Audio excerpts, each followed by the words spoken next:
Um, let me. I know. Let me get it together. Let me get it together. I was trying to get this thumbnail together. Obviously, no, we have it together. It's just, but like when you log in and then like when you go live, you do have like those first few seconds where you have to like adjust. Clearly, now it seems as though I wasn't the only person who was curious to know what the hell he meant by they. Let me dim my light. I'm not the only person who wanted to know what Victor Marx meant by they. Clearly, I wasn't the only person. And so let me just go on over there. Let me just go ahead and see because she got Battle Bun ready. It's Battle Bun a lot Wednesday. for work. But that doesn't mean you should be a part-time travel agent. This is Navon Edge, the personal assistant for frequent business travelers. Navon Edge learns what you love down to the smallest details. Think about it like this, right? Think about it like this. If you just found out, allegedly, that Charlie Kirk just got shot, right? And then, you about worse than Bibi Netanyahu. You done ran to the internet. Oh my goodness, y'all, he got shot. And then an hour and a half come by and you done ran back again. Oh, he dead. But then in the meantime, in between time, you then text Erica and said, oh, well, don't worry about it. You good. You straight. Because, child, they only wanted him.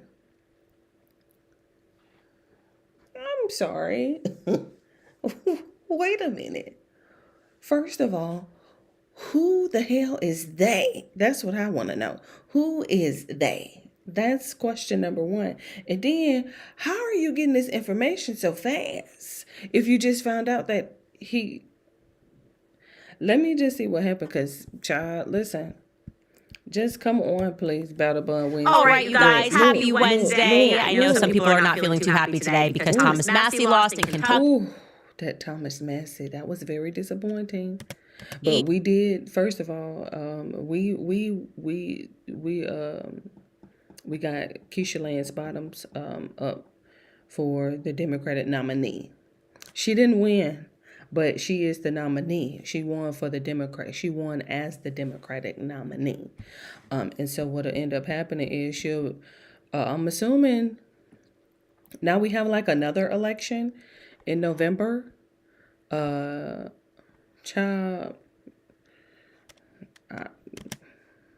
I'm just be trying to keep up like everybody else. So we'll see. A lot of people are asking, what's going on with our country? Is this it? Can you just buy whatever you want? Sure. But I'm going to be positive here. I'm going to say, look up, right? It does not mean everything. We are. Prasad is in the building. Hello, Prasad. It's always so nice to see you, my love. Hello, happy. Let me get some cream for my lips before I just start issuing out kisses. Dry lip kisses. Go. Obviously plugged in. We see what is going on. We are also watching them tip into that unique phase of sheer arrogance. There's this sheer arrogance right now of the Epstein class. That's what they are. They're the Epstein class. They believe they have more money than God, right? They think their money can buy whatever they want, anything and everything. Their money can cover up murders and rapes. Ooh. To tell you guys this, though, I've been around. I've just seen these cycles in politics, the way Trump is speaking. I am MAGA, I'm a king. I know what we're looking at. It's a not-so-unique moment when Icarus flies a little too close to the sun. And know what happens after that. So just relax, wait, get ready. Let's wait for midterms. Let's see what the king of MAGA can buy with his money. Yeah. Anyway, the fallout from Victor Marx's interview yesterday. I don't know. He probably... I was excited because I thought that we had flipped Georgia. But then again, like I said, you have to understand politics, voting cycles and stuff like that. So you have like, what is these called? Midterms, right? And then you have like early midterm voting, and then you have like the voting day, and then we see who, and then we vote again in November. And so we got, it's I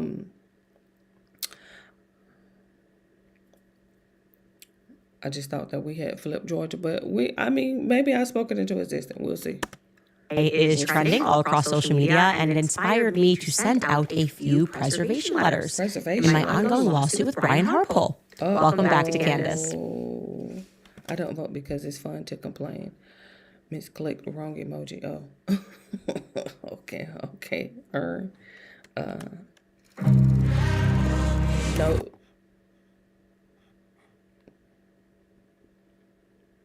Damn music. I think local voting is decent enough. It's, I do understand. Trust me. I've been like that for the last, I want to say maybe 5 years.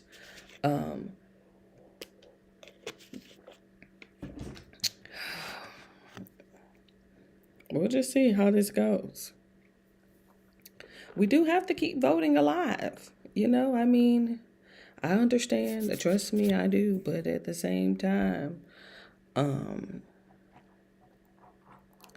that's as good as it's going to get for us. Not like that, but I'm just saying, like, for us, ants, worker bees. All right, quick shout out to Nimi Skincare for supporting today's episode. I am very intentional about the brands that I work with, and Nimi is one that I actually use. Clean, simple skincare made here in America. So visit NimiSkincare.com and use my code Candace10 at checkout for an additional 10% off your order. Where should we begin? More happy news, I think. I'm just glad. I'm glad today that we made the decision to allocate as much time as he wanted to Victor Marks yesterday. Go ahead, go for it, buddy. Gubernatorial candidate to Colorado. And it was really something for a lot of reasons. As many of you commented, rarely do we get to see that sort of arrogance on display. There are a lot of little Icarus birdies flying around in America. Just a complete lack of self-awareness, believing She got to be talking about Victor Marks yesterday with that foolishness that he was talking about. I told you. Look, child, listen, she had to go home and meditate. Well, she didn't have to go home, but she had to go upstairs and meditate on that interview. Let me back, because I was talking. We know. We try. Let me go back. She keep talking about Nimi Skincare. Off your order. Where should we begin? More happy news, I think. I'm just glad. I'm glad today that we made the decision to allocate as much time as he wanted to Victor Marks yesterday. Ooh, the PTSD from that interview. Ooh, it's giving me PTSD. I was struggling. Go ahead, go for it, buddy. Gubernatorial. And that's exactly what ended up happening. He run his mouth. Did he win? Is he? Let me see. I didn't even check Colorado. Governor. Let's see. Governor election results. I should have. Did he? Is he?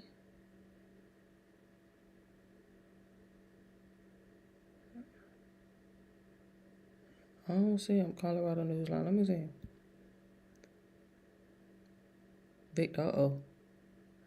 Scott Bottoms, Victor Marks. Okay.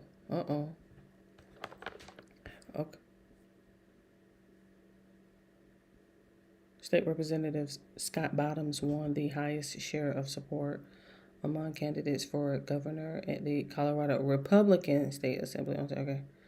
Colorado Republican received 45% of the delegate vote and will get the top line ballot for the June 30th Republican. 139. And will be next on the ballot. Okay. So he on the ballot. When was that? April? Oh, that's late. Hold on. Wait, this late as. Let me see. Hold on. Let me go to votes. Kentucky, Georgia. Colorado. What are you talking about? I'm trying to see who got 3 hours ago. Let me see what's going on. The Colorado Sun. Okay. Mega candidates. Okay. Let me see. The first of the three believes the state capital is awash in pedophile. Oh God. This is how y'all. That's the first sentence, y'all. Jesus Christ. The first of the three. Let me get something to drink. Oh my goodness. And Colorado says, "Oh my goodness." Second says he helped kill him. Oh Lord. This is quite interesting. The first of the three believes that the state capital is awash in pedophiles. Okay, that's the first person.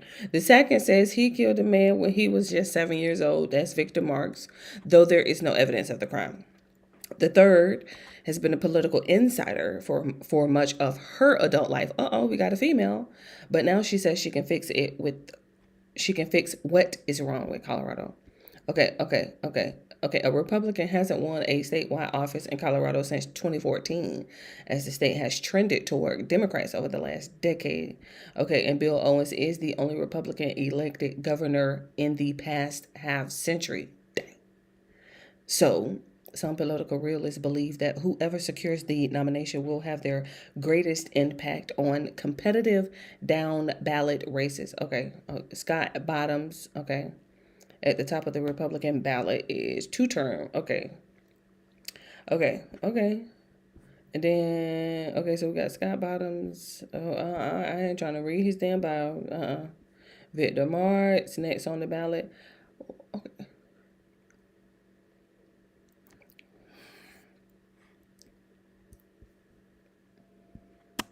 It's to Colorado. And it was really something for a lot of reasons. I mean, as many of you commented, rarely do we get to see that sort of arrogance on display. There are a lot of little Icarus birdies flying around in America. Just a complete lack of self-awareness, believing that you are untouchable, that you graduated to some class of people that are do whatever they want and face no consequences. Also, as a side note, sort of incredible to see how many people he had, Victor Marks had on his team, helping him out with that interview. He took to X afterward and posted this little shot. Hey everybody, Victor Marks. I just finished a podcast with Candace Owen that I think will never be forgotten. I want to appreciate my team, man. Well, we knew that because remember when he said, who put 45,000? Who? You? We knew it was at least 4+. that we knew for sure. You know, look, I always say truth will prevail, and it did today. I'm not mad at Candace. I don't have any anger toward her. There's a couple times I was passionate in it because I am about protecting kids and Charlie's death. What I would say is, for those of you who said Victor doesn't debate, that was a 1 hour, no moderator debate. That's what I've always told those other candidates. Yeah, let's get face to face. Look, all of this has started only because I entered into the political realm. Period. That's true. And because I'm winning the governor's race. So thank you all for your prayers. It mattered. It made a difference. We love y'all. Indeed it did, Victor. I think it did make a difference, and I do believe that truth prevails. So we can agree on that in the end. So what really got people up in arms yesterday, if you did not have time to watch it, really I would say it boils down to two things. First was the excuse that he offered, which included irrelevant social media posting statistics for why it was that Victor Marks was seemingly the first person in Charlie's orbit to announce that Charlie had passed away.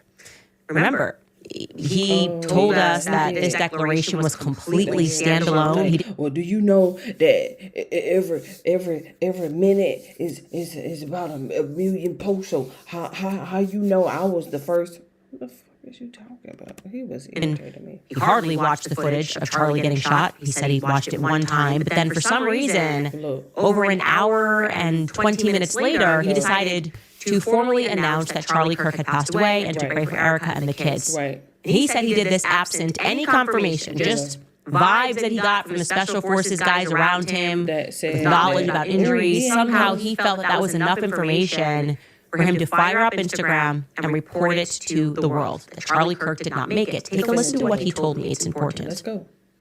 If you don't work in IT, Please. keep scrolling. Please. Okay, now that they're gone, how are we doing? How many paths? Obviously, a big question that we have had is you were first to post a video that was later on removed saying that Charlie had passed. And this Right. video was about an hour and 20 minutes before the president's announcement. It would have been to the minute about the time that his family found out that he had passed away, or the people that were at the hospital had found out that he had passed away. So do you can you explain how you found that out and why you chose to remove the video? Yeah. You ain't even answer the question about what. Never mind. Yeah, I'm first interested to find out why y'all think I was the first or one of the first, to do that. Because, I mean, a rough estimate, there's between 1 to 3 million pieces of social media content that are produced every second worldwide. And, my team looked it up. If there's 180 million posts per minute, and let's just see the first 30 minutes, we're talking 5.4 billion posts in 30 minutes. How could y'all narrow it down? What type of technology could y'all do to narrow it down that I was one of the first ones to post that he had passed? Let's put it in a context that's easier.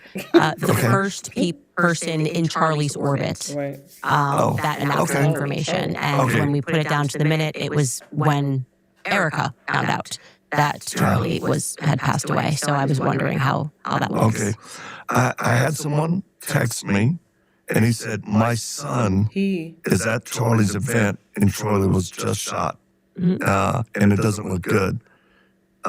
We went on it. I watched Charlie being shot one time. And my team, many who are former special operations guys and combat medics, lots of experience, they viewed it multiple times because I wouldn't. And they said Charlie wouldn't live from that. And I knew it. I knew the only time I saw it, I knew there's no way he could have survived that. And when I made a post and said, Charlie's passed, of course, I know Frank Turek, I know the security teams. I put it up, and then I didn't see anybody else posting it. I thought it was premature, and I pulled it down because it just felt wrong that I would post it. But I wanted people to pray. Yeah. I don't believe that for even 1 second because common sense. That's the thing that I suffer from. I know many people at home, you guys also suffer from this chronic condition in today's world. Common sense, Victor. You just said you're friends with Frank Turek, you're friends with the security guys. You told us elsewhere in the interview that Eileen and Erica, they got so close because, well, your wife, your bride, mentors Erica, right? You were so close to Charlie's security apparatus, in fact, that you were able to swiftly coordinate taking over for them a mere 48 hours later in Phoenix, remember? Yeah, you said, they were tired, they were stressed, so you guys came in and your team took over the security apparatus. So we can bet, I think, confidently place a bet, that you didn't sit there texting nobody for an hour and then moving to simply guess that Charlie was dead. You were just sitting there twiddling your thumbs, did all these contacts with people in the inner circle and said, I'm going to wait 50 minutes and then I'm going to announce to the world that Charlie's dead. That defies logic. I don't like when people expect me to be stupid, and that expects me to be stupid. It's how it works. is that when you know people, when you're in the inner orbit, you utilize those resources to get information. You don't stand back and guess with the rest of the world. Kind of like how I was texting Andrew Colvett. Because why would I stand back and guess Charlie's condition when I know the people directly involved who can provide me with real information? Nobody would do that, Victor. You text people you know. I know Frank Turek. I know security teams. That's what you said, right? You text those people for information. And the obvious, sensible message to send initially is Charlie okay? What's going on? What's happening? OMG. I just saw the news. Is he okay? Not, oh, you good. Don't worry about it because they only wanted him anyway. Now, if for some reason you opted not to do that, Victor, Bingo. and you simply twiddled your thumbs for 50 minutes and then ventured to guess that he was dead and decided to post a selfie video, then that is extraordinary. That is, to me, extraordinarily suspicious, okay? Here's what a normal text message exchange should look like between somebody who had no idea that their friend was going to be shot on September 10th and had access to people who could provide immediate updates as to what their friend's condition was, okay? Here is a text exchange between me and Andrew Colvett on that day. Please say he's okay, I wrote. I don't know. Pray. Shot for sure, Andrew writes back. I said, we just prayed before I texted. Any details on where he was shot? I'm freaking out. He says, in the neck head area. I said, I saw the footage. I cannot deal with this. Dad, what do you actually do at work? Project management. Why? I'm doing a career thing for school. This is quite interesting because Andrew is. How much do is project managers make? obviously confirming Depends. that he got shot. ChatGPT says average is like $130. In the Where did you head, see that? neck area. Google. It's somewhere over there. Like, it's somewhere over there. I don't know, but it's somewhere over there, y'all. I'm like, what?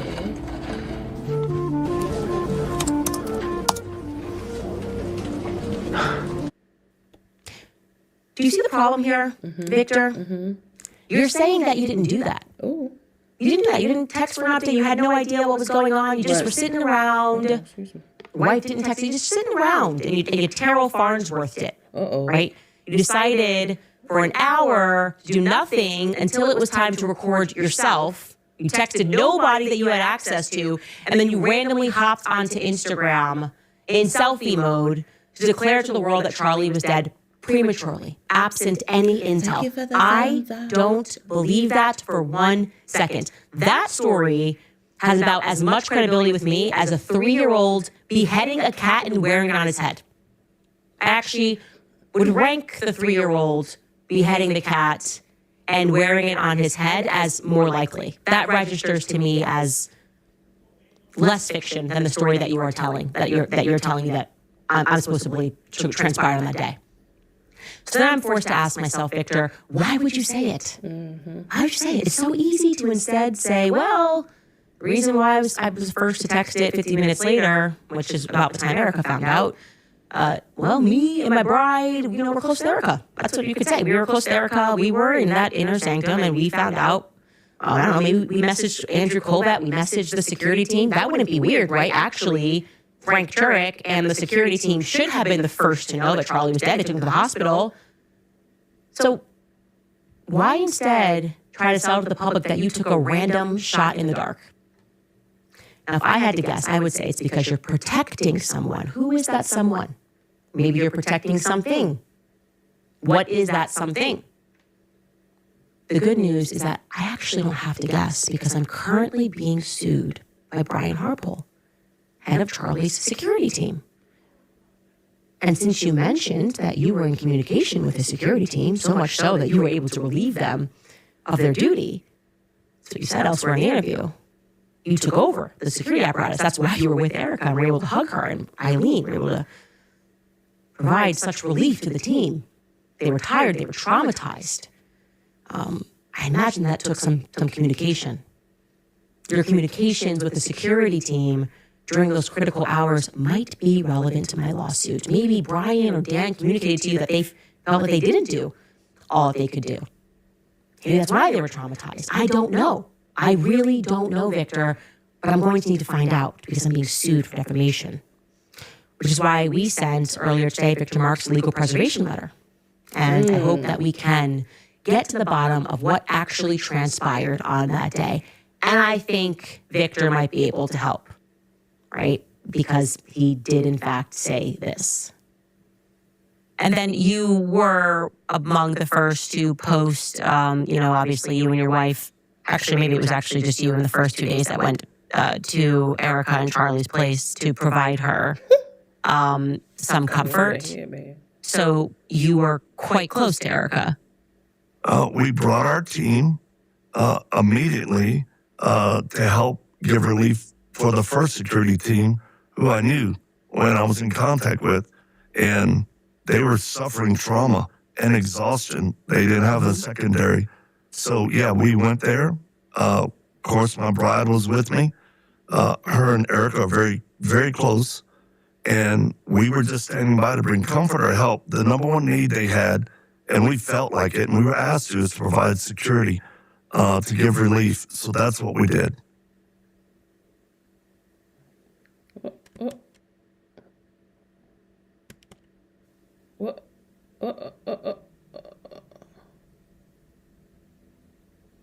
An admission regarding what he texted Erica while she was at the hospital raised even more eyebrows online, because here's what he said. And then I contacted Erica through a text and told her. I just told her, nobody's going to kill you. You're safe. You and the kids. No one's coming after you. They just wanted Charlie. And I was just trying to reassure her. Because you declared he was dead on the basis of people saying it didn't look good. On the basis of people, myself included, who've held dead and dying men from combat in horrible situations. And anybody who saw the killing and has that experience, we knew he was dead instantly. Yeah. Something's not adding up. Didn't text to see if he was alive, but then suddenly said, you're totally good. They only wanted to kill Charlie. Who's they? Who is they? They only wanted to kill Charlie. You and the children are fine. How could you say that? Would that be your first text to a widow? I don't feel like that's the first text to the widow. We're missing something. And hopefully we can start to put the puzzle pieces together, because we also sent out some more preservation letters. It's also sent one to Paramount, Not So Tactical. I am willing to get into the weeds here. It is odd. Everything they are saying is odd. Everyone around Erica is just odd, right? Who would say those things? Who would text her not to see if their husband is dead or alive, abstain, but then swoop in to say, they only wanted to kill Charlie, you're all good?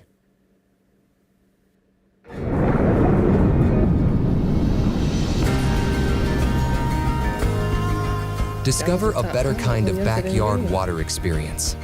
One that combines fitness, play, and relaxation in a single, beautifully designed swim spa experience. Introducing Swim Series by Bullfrog Spas. A smarter alternative to a I'm sorry. No. What does that mean? And there's something else that I learned that I hadn't shared. I actually learned this some time ago, but today feels like a good time to do so. Wednesday. And let me preface this with the fact that this came from Erica. So it is, of course, plausible, always plausible, that she lied. But I can confirm that she said it to multiple people. Not to me, but to multiple people. I have evidence of that. In the weeks following Charlie's assassination, she shared with people that Charlie and her were due to sign updated end-of-life documents on September 15th. Let me say that again. Charlie and her had an appointment and a date to sign updated end-of-life documents on September 15th, the Monday after he died. That is remarkable timing. That Charlie was just about to update his will, but then he didn't make it to Monday. Like I said, I trust the sources on this one. So how are we to interpret that? Okay. We have two options here. Neither one of them is particularly a positive outcome for Erica, I might add. Option one is that Erica was lying when she shared this information, okay? perhaps, it's totally plausible, she said it out of insecurity, feeling that people might wonder why she was taking over his entire company, right? But remarkably, despite having the ability to present that in his will, a corporate will, his personal will, to say, I express this is my desire, Charlie hadn't particularly documented that desire, or else we would have been told that. So this would sort of rank similar to her telling Megyn Kelly that Charlie had only just expressed an aspirin 3 weeks before his untimely death, but he was abandoning his 10-year publicly expressed desire for women to prioritize their home life and their children above climbing the corporate ladder. It was, in my opinion, not something that he actually said outside of AI tools, but something that they thought they would have to pretend he said to assuage public questions and concern about the seemingly contrary move. So that's an option. There's an option that she just said that to someone in the same vein. Oh, you're probably wondering why I'm taking over his whole life here, why I'm going to be on that Air Force board, and why I'm going to be giving speeches and going on tour and being the CEO and chairman. Well, Charlie, it was crazy timing. Charlie was actually just about to update his end-of-life documents to reflect his brand new feminist desires that he had come on very quickly 3 weeks before his untimely passing. Alas. All right, that's an option. That's an option. She just lied. Option 2 is that Erica is not lying. Right. And that Charlie and her did indeed have an upcoming appointment on September 15th to adjust his will and testament. Yeah. Then the question becomes, Right. to what end and why? Okay? You don't just update your will for funsies. Okay? That's not how it works. If you don't have a will, you just don't do that. It's a lot of paperwork, especially for somebody as fly-high as Charlie Kirk. Right. Especially if you're saying you're going in and you had an appointment to do it. That's you're this is not a little update that's happening. There are life events, right? Every time I have a child, you have to add a kid to your will. Okay, so they already get it. We're going to divide this amongst the children. Right. There's one more kid. That gets done via email. When you are going in to do an update, there has to be a life event that warrants that sort of a change. Example, you hit the lottery. Oh, we hit the lottery. We've got billions. Let's get into that office and update our will and testament. Okay? Maybe you would do it if you completely decided to switch who you were doing your life insurance with for some reason. Maybe you get a better deal. I don't know. That might be, generally speaking, another reason that you were going in to change your will. It signals that there was a major shift in your personal life. So the question, Interesting. the necessary follow-up question, if Erica is telling the truth, What? is what was this life-changing event? Right. What was the reason that Erica and Charlie were just about to go in on the 15th to update his end-of-life documents, okay? There was no new kid, which, again, would not require you to go in most circumstances. Could be different in Arizona. What's the change? And lest we forget, Charlie already had a corporate life insurance policy, which included, I am told, a $10 million payout for Erica and the children. He could have listed desires, his corporate will, his personal will. If he wanted Erica to become the CEO and chairman, since everybody is telling the Daily Mail, he said it so many times. It doesn't even matter. It doesn't even matter if that video exists or I think we're getting ahead of ourselves. The real thing is that every time, everywhere, in every place, people had side conversations with him, and he would just mention it. Charlie, you want some coffee? No, what I actually want is for my wife to take over my company in the event that I get shot. That was it.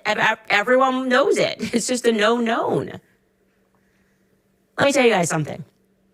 Again, as sufferers of chronic common sense, in literally every murder mystery ever in real life and within the world of fiction, a will change or a desired will change on Monday in the near future amidst an unexpected death event is something that investigators typically pay attention to. Not typically. So investigators, if you'd like to reach out to me to receive the names of the people who Erica disclosed this information to, I would be happy and willing to provide it. Anything to assist in the non-investigation of Charlie Kirk that is happening from the FBI, the SBI, and the state of Utah. Let me know how I can not help. If Erica is telling the truth, I cannot think of a life event that would have warranted a change in Charlie's will. There may have been one, but in the midst of Charlie telling people that $10 million was missing from his company, allegedly, in the midst of him establishing a Doge internal audit to locate this alleged $10 million, which was subsequently canceled in the wake of his death, that audit was canceled? Why? I just created a $47 ebook in 3 minutes flat using AI. Time me while I do it again. Already in Designer, interface is loading. Watch how fast. In the midst of him texting those closest to him and saying, they're going to kill me. Tomorrow, I think I am going to be killed. I am fully within my right to wonder if he realized that there were a few snakes in his garden. Who was going to benefit from his death? Did Charlie actually make the appointment alone? Actually, that's a possibility too, right? Were his communications being monitored? He tried to carve out an appointment because he was fearful of some death event, as he expressed. And did he try to radically then shift, learning that he had suspected somebody was taking money, siphoning money out of Turning Point USA, that his life was not what he thought it was? He's asking, I want Candace back. Why? Why does he want Candace back? Because I told him not to trust any of those people. All of the people that the world now sees are the snakes that were in Charlie's garden. I saw them first, and I warned Charlie about those people. So what happened? Were they monitoring? I think they were. I believe, I know everyone had access to everything. Andrew Krolvet was running his Twitter. Mikey had his laptop. I mean, everybody did have access to Charlie's everything because he was too trusting. Did they find out somehow that he was going in to change his will? I don't know. But these are questions that ought to be asked when the entire narrative that is currently being presented to us makes entirely no sense. And when his wife just seems okay with it making no sense. Actually, just a little adjacent story. Ooh. Little sidebar here. Ooh. Remember that grieving widow we told you about a few months ago? The one in Utah, ironically, who was found guilty of murdering her husband out in, but like not instantly. Corey Richins was her name. Her husband died of an overdose. She then wrote a children's book and went on a public book tour to promote how to cope with loss, the loss of with her grieving children. Are You With Me by Corey D. Richins. The media ate that up. Here is a little quick clip to jog your memory about Corey on tour as the grieving widow. Parent, a sibling, or a friend, talking about loss with kids can be a tricky subject. Joining us now is author of Are You With Me, Corey Richins, to share her 3 C's to helping kids cope with grief. Look, put my sock back on. Go get this dude. I'm so over him. Don't mind my chair. I should let it up. Let me go get this dude.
how long this lasts. This guy. And Corey, I want to start with your story. What happened in your personal life? So my husband passed away unexpectedly last year. So it's March 4th was a 1-year anniversary for us, and he was 39. It completely took us all by shock. And we have 3 little boys, 10, 9, and 6. And you know, my kids and I kind of wrote this book on the different emotions and grieving processes that we've experienced last year, and you know, hoping that it can kind of help other kids, you know, deal with this and kind of, you know, find happiness some way or another. And to make sense and process, I'm Yes. sure. And I'm Yeah. sure you felt that going through and trying to explain it and articulate it for you and your boys. Yes, exactly. Everyone keeps asking me how I do my podcast alone. The answer, Riverside. I get high quality A month later, she would be arrested over a year after her husband had passed away. And I wanted to mention that because changing wills, changing life insurance policy was a huge piece of the prosecution's case against her. See, her husband, Eric Richins, also her victim, gratefully and successfully managed to transfer his entire estate and business interests into his sister's name covertly. A few weeks before he passed away, before he was murdered, he was feeling like someone might kill him, and that someone was his wife. And so he coordinated with his sister and transferred everything into her name. His wife had no idea that he had done it shortly before he died, and out of fear for figuring out who his wife was.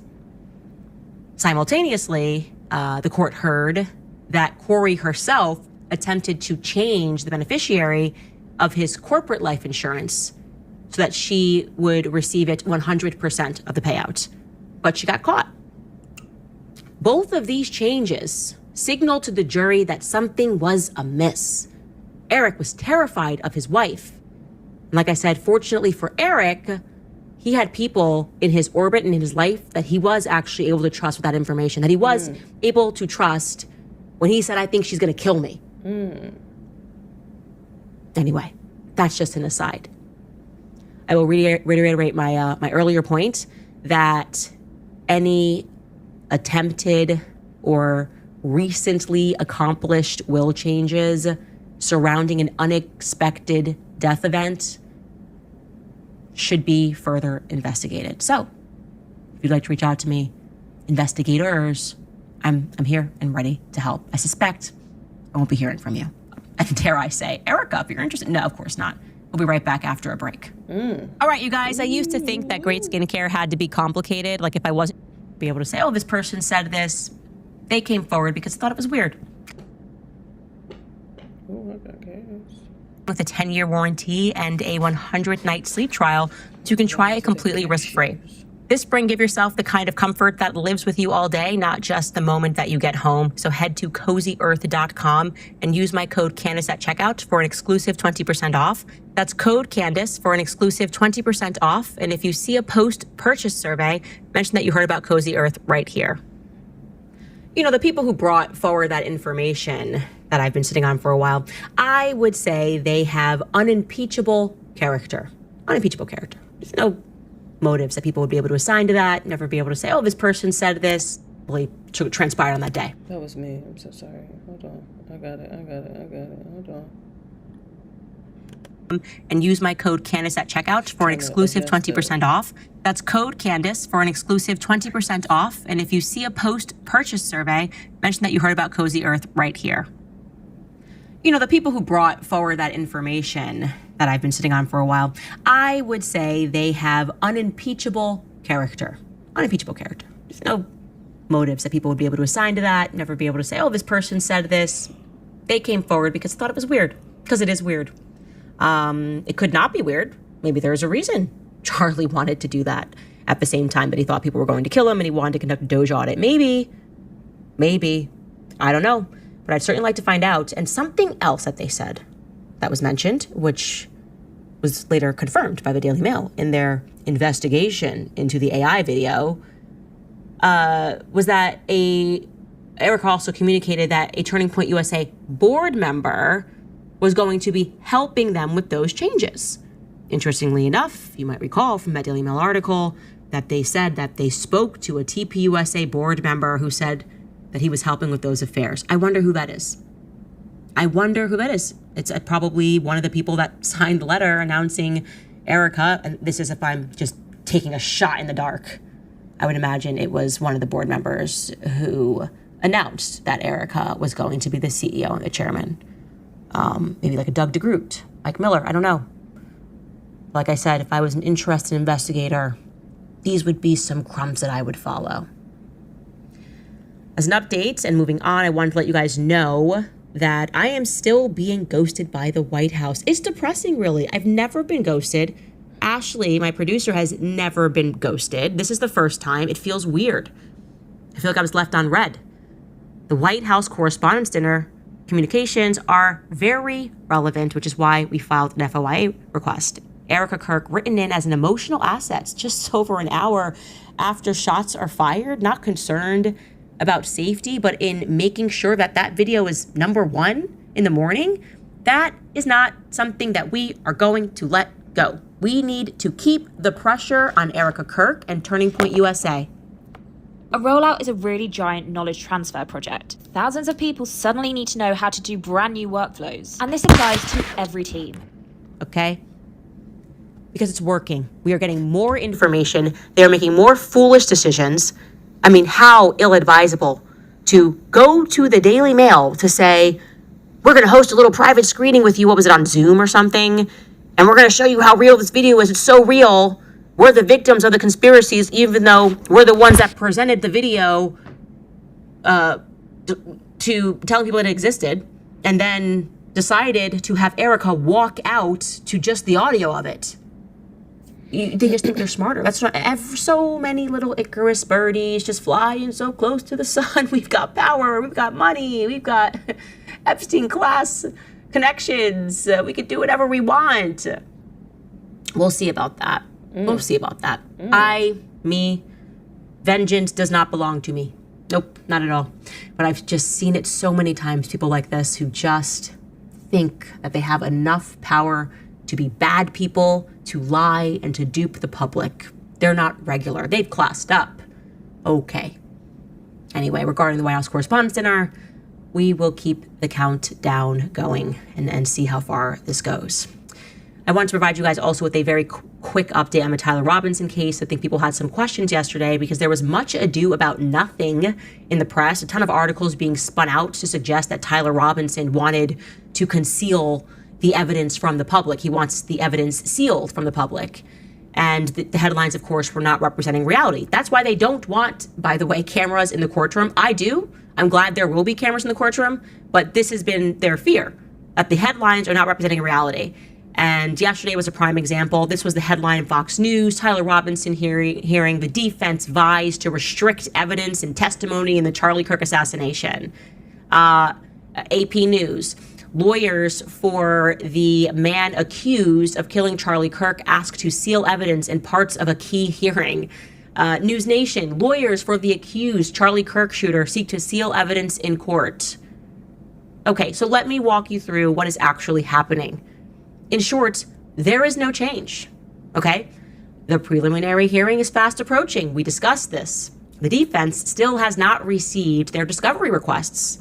So effectively, the state, the victim, Erica Kirk, they want to be able to present during this preliminary hearing all of this evidence that has not been prodded by the defense. Evidence that ultimately, when they get to the trial, they may say is inadmissible because it's inadmissible. They can't argue that's inadmissible right now because they don't have the means to argue it. So what they're saying is, if we must go through with this preliminary hearing, if you are insisting that this has to happen and we are not going to receive our discovery requests, then you should seal the quote-unquote evidence in case it becomes inadmissible down the line. There's evidence of that. Ash, should we pull that page from the Tyler Robinson's filings where they list everything that they're asking to be sealed and they demonstrate in the column why they want it sealed? Okay, we could pull it up later, but they're explaining very carefully. Hey, we want this sealed because they're going in with hearsay evidence. They're bringing 5 officers to say things. They're going to have Lance Twiggs' testimony to say things.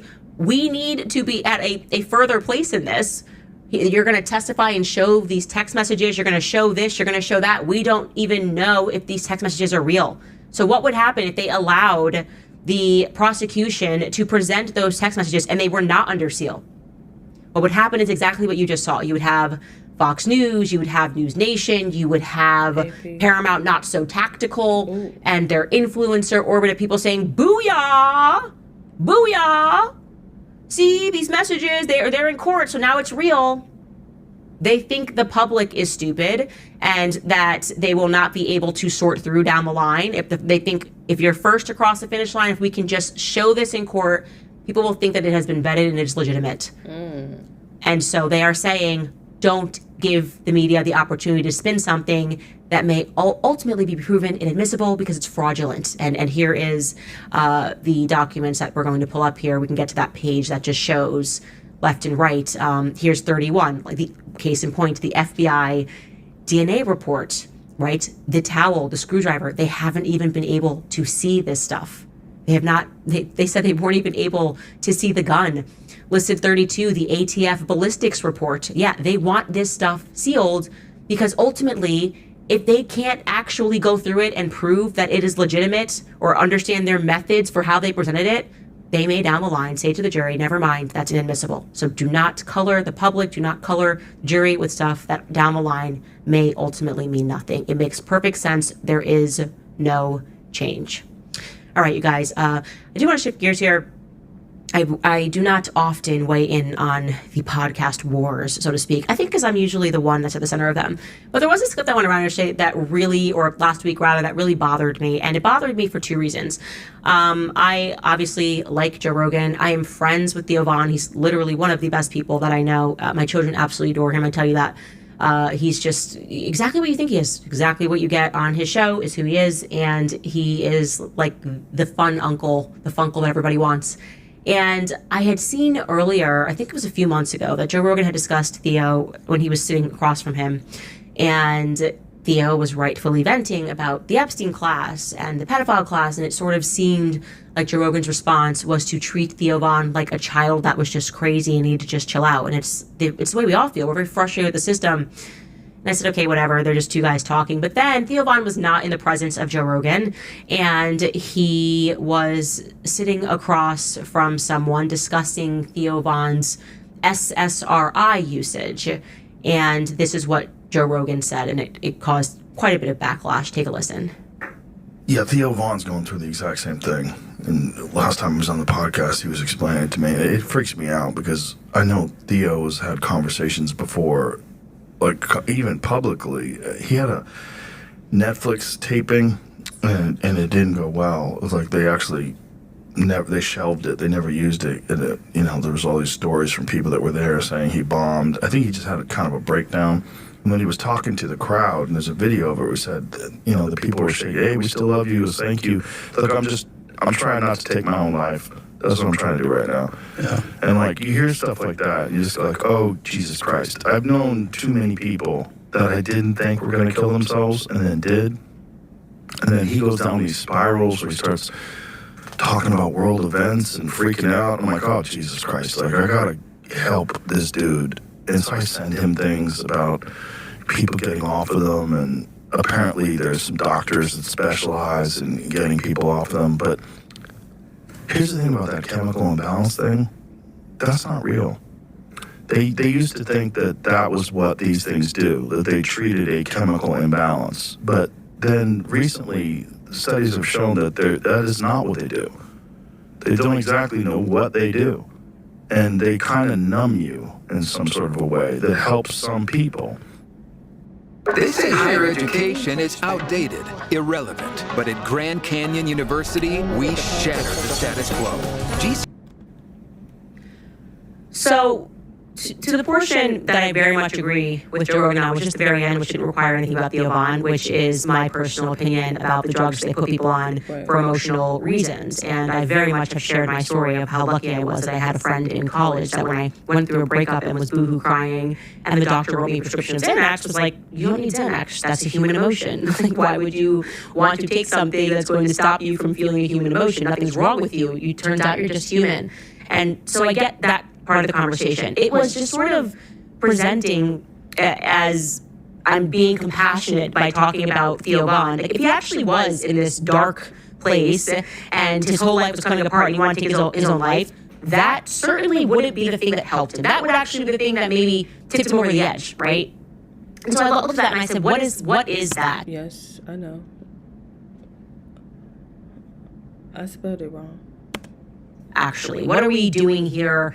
And kind of caging it like you're a friend and you're concerned, when any person who's concerned as a friend would not publicly do something like that. So I thought it was really icky, and I was not happy about it. And then I saw, I didn't say anything about it, I'm only saying something now, because I watched the back and forth. Theo responded to that clip because it went viral, and people were equally as like, what is that?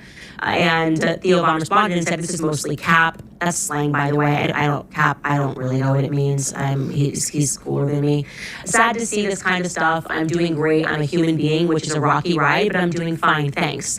And yeah, being a human being is a rocky ride, and you never know the context of what somebody is saying to someone, whether they're kidding when they say something. Like, he told me it was wildly taken out of context, and he was like, oh, I'm trying not to kill myself, and everyone got all concerned. And so I just didn't love it. I did not love it. And what I did really love, though, was that Joe Rogan did something he's never done in the history of his show, where he just recorded him apologizing. And I don't think it was motivated for selfish reasons. I really don't. I think I sense his sincerity in this. I don't think it was like, well, people are all mad at me, because people have been mad at him very many times in the past, and he's not apologized in this way.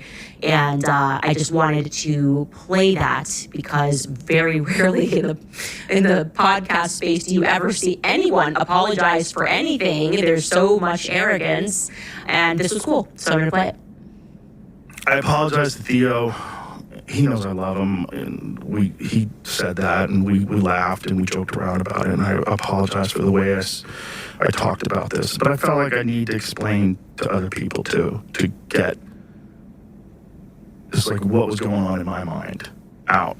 And it certainly wasn't like covering for Israel, and it certainly wasn't like trying to paint him out like he's damaged or treat him like a child. I just want him to be okay.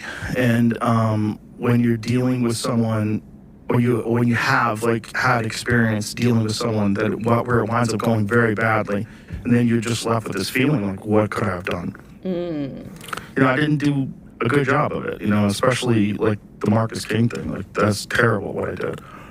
I didn't mean to. I was just trying to. You don't think sometimes when you're in the middle of a podcast, you're just having a conversation, you don't think about the impact that it's going to have. That's one of the reasons why, podcasts are so weird, because like you're in the middle of trying to be entertaining, but you're also just having a conversation. Right. And I f***ed up. So because I felt so badly about it, I was like, there's got to be a way to address this where I just express myself. And so that's why. We've never done this before. We've never done this kind of a thing after a podcast. But Theo was very important to me. She's an awesome person, a great friend, and one of the most interesting and funny people I've ever met in my life. And I just felt terrible about it. And I told him I'd never bring it up publicly again. But I think it is important to let people know that aspect of it. So I'm going to call him and clear this with him and make sure he's cool with me saying this, but I'm pretty sure he's going to be. And that's it. So I'm a human, and I'm flawed like all of us, and I f*** up, and it's probably not the last time. It's definitely not. I'm going to f*** up again. But my intention is never to hurt anybody, ever. Oh, easily the coolest thing. Yeah, and then it's so easy to do, to apologize. Oh my goodness. He looked like he was about to break down crying. And you know that the Theo Von Nation came swarming in his comment section. Oh, hell no, I know you didn't. Oh, yeah. Look, child, Joe Rogan thought he had some fans. I'm like, child, that's nothing compared to them Theo Vons. them mini Theos. Joe Rogan Experience, because it was basically what Theo talked about. We're all human, we make mistakes. Right. And he's right, like, especially me. I really do say things like I am talking to my friends on a podcast. That's real. You can just kind of forget that you're live and you like, it'd be weird. You're like, Joe Rogan, you're number one. You should know what you're saying at all times. Well, he's doing hours and hours of podcasting, and it is... Sometimes you just forget yourself and you're deep into a conversation and you think you are alone with the person, me, I guess, just talking to you guys. Yeah. And then I'm like, ooh, did I say that? I'm thinking of like minor situations where I've said something and I'm like, gosh, I really didn't even recognize that. So I just think it's a little like more of that, I think. And it's just cool to see people resolve something in a very human way. And I thought that was just a rare, happy thing that happened in politics, and I thought it was a good thing for me to end on that, since I was basically going to breathe fire this entire episode. So I just need to calm myself down with a nice story. Yeah. Anyway, we'll take a brief break and we'll get to your comments. All right, you guys, you know those days when you just feel off? As a mom, I've had plenty of them between juggling work, family, and everything else. Eating perfectly balanced meals every day just is not realistic. That's why I started paying close attention to what might be missing from my nutrition. Balance of Nature makes it very simple. They use real whole food ingredients, fruits and veggies, take them through a special vacuum cold process to help preserve nutrients. Then it's all powdered and put into an easy daily routine with no fillers or unnecessary additives. And here's the thing that I love. Those natural colors, smells, and flavors in fruits and vegetables, they come from phytonutrients, exactly what our bodies need more of. So if you've been curious, a great place to start is their whole health system. It includes fruits and vegetables, plus fiber and spice supplements, 47 whole food ingredients in total. So whether you've been on the fence for a long time or it's the first time that you're hearing about them, I recommend that you go to balanceofnature.com to get 10% off their fruits and veggies supplements with promo code Candace at checkout. That's balanceofnature.com with code Candace at checkout.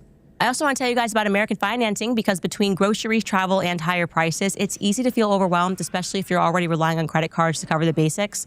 If that debt is piling up, you should know that you're not alone. And if you're a homeowner, you might have considered reaching out to American Financing, but maybe hesitated because you didn't want to give up your low mortgage rate. Well, that's why American Financing created the Smart Equity Loan. It's a simple, smart way to get your finances back on track without giving up your low mortgage rate. Unlike a HELOC, which can fluctuate with the market, Smart Equity Loan offers a fixed rate so that you'll have one predictable monthly payment. It lets you use your home's equity to pay off that high interest debt, free up your cash flow, and still keep your existing mortgage intact. There are no upfront fees to find out if you qualify, so call American Financing today at 800-795-1210. Again, that's 800-795-1210, or visit americanfinancing.net/Owens. Again, that's americanfinancing.net/Owens. American Financing, America's home for home loans. Here's what 4 weeks under a muslin cotton blanket actually does to the allergies you thought were just part of sleeping. All right. Who's excited for Hunter Biden tomorrow? Come on. I know you guys are excited for that. I'm excited for you guys to see it. That will be at 5 o'clock p.m. Eastern. So, I'll be snooping in the chat. I think I'll probably be doing that. Top comments from yesterday's episode regarding Victor Marks. Ballistic Bud writes, I'm a veteran, served 3 times more than him. We do not stand with that guy. I remember his bizarre, it was 3 years, it was 2 years. This is, talk about just coming across generally soft and unfit to serve in the armed forces. That was an example of exactly that. Yet alone to be in trying to lead an entire state of Colorado. I don't think that works if you're that soft and fragile. Ultraviolet writes, I survived Victor Marks, is what most of us are feeling right now. Yeah, definitely thinking people that say that they were emotionally abused by him, that's tracking for me. A vibe person, and I feel like the vibes are there that he could in fact be guilty of just that.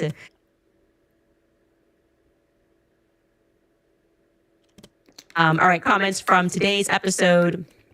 Whoops, opened the wrong document. 7 Sheets writes, any news on Erica Kirk rushing to trademark Charlie's name, and his parents, bless them, are suing her over this? Is this what a widow would do, or a power money grab, and why without the consent of his parents, prayers, and faith?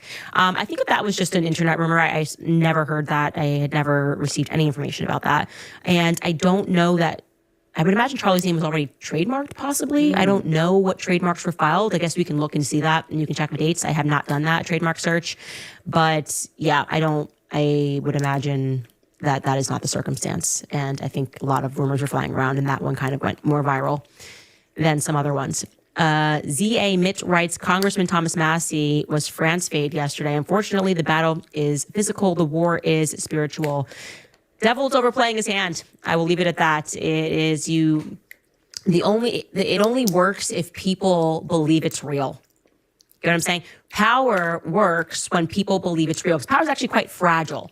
So when people begin to recognize that they are being ruled over, like when the slaves look up and recognize that actually they're on a plantation, that's not good. It's one of the reasons why slaves were not allowed to learn how to read the slave codes. Like it was actually such a insistent slave code that even if you were a slave owner and you were caught teaching a slave how to read, you would also face penalties and fines and punishment because, they need you to be ignorant. That's the point. They need you to be stupid.